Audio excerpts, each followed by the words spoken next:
Hello, my friends. Here Marco from violin.education. Today I'm going to talk about failures when we practice violin, how our frustration builds up, and how this frustration many times makes us just put the violin in the case and stop studying. We will try to get our head around this issue, and I'll present three techniques which are very useful to build up efficiency and comfort when we play. So let's start by saying that when we are studying, what happens is that we are playing and suddenly we have a failure. When we have this failure, what happens is we are kind of immediately impacted by the failure inside of us. Maybe it's a little nervous system discharge, or we don't feel good about ourselves.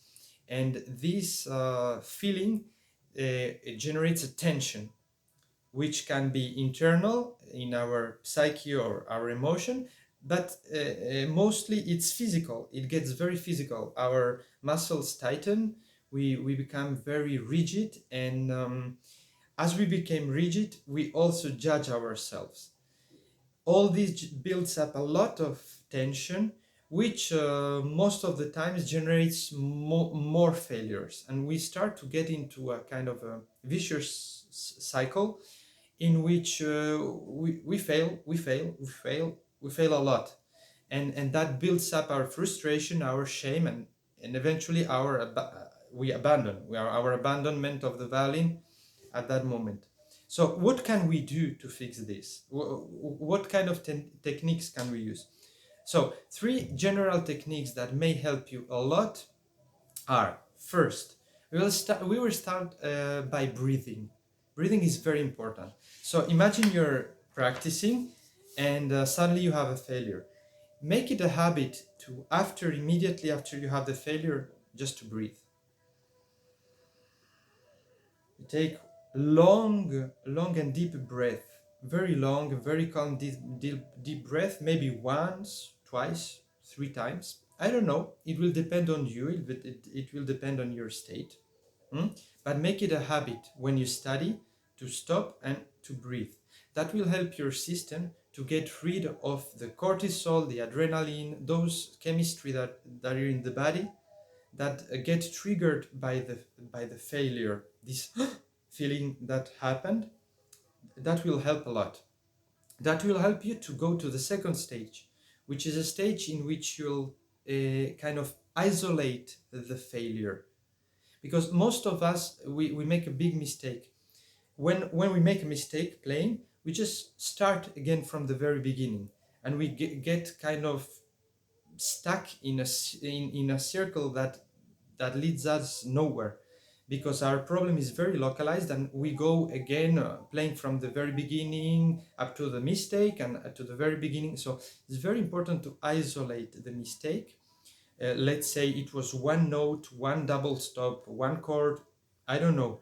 We just isolate it, and we take that problem and we work on that problem. Maybe we work two notes before, two notes after, to make it a little bit more uh, broad, but we try to focus in a very chirurgical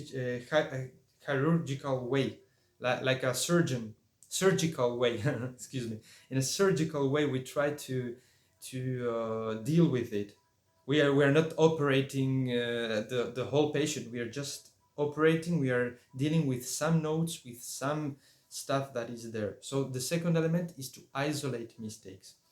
And the third element is contextualizing. To contextualize is very important. Most of us, when we fail, we have judgments in our head. Oh, I'm not able to do it. I'll never be able to do it. Those kind of messages in our head. So we need to introduce in those messages a kind of an element that will help us to go forward. So we can say for ourselves, for example, instead of I cannot get where I want, I cannot get where I want yet. Uh, it will come, but right now, not yet. I'm not able to get there yet. But by introducing this chronological sense, we kind of assume in the future by repeating our efforts we will get there. That will help you in a psychological level a lot. And also, it's very important to be able to understand that when we deal with difficult violin issues, our work needs to be understood in a fragmented way. That means that we need to learn to be satisfied with the baby step advancement in each our practice sessions.